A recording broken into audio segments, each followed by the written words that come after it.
öküz yeter mi? Ha Mehmet emmi, Bir çift öküz yeter mi?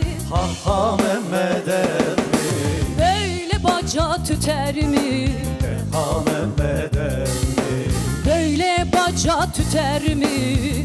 ha Mehmet emmi, Çoluk çocuk uyumaz, ha Mehmet emmi, çoluk çocuk uyumaz.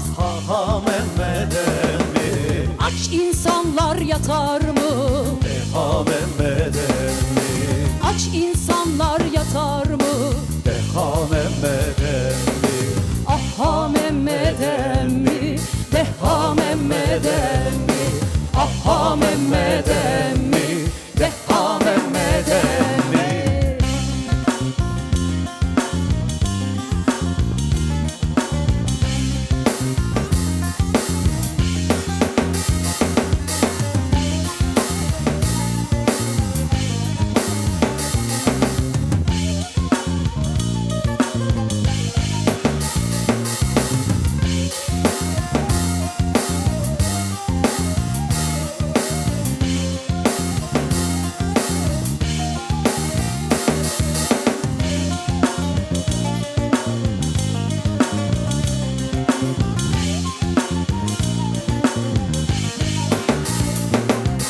Bu tarla susuz tarla, ha Mehmet emmi, bu tarla susuz tarla. ha Mehmet emmi, Daha zorla, ha zorla, ha Mehmet emmi, daha zorla, ha zorla. ha Mehmet emmi, İlçeye yolculuk var, ha Mehmet emmi, ilçeye yolculuk var. ha Mehmet emmi, Yak tütünü cigara, ha Mehmet emmi, yak tütünü cigara. ha Mehmet emmi, Aha Mehmet emmi, deha Mehmet emmi, aha Mehmet emmi, deha Mehmet emmi.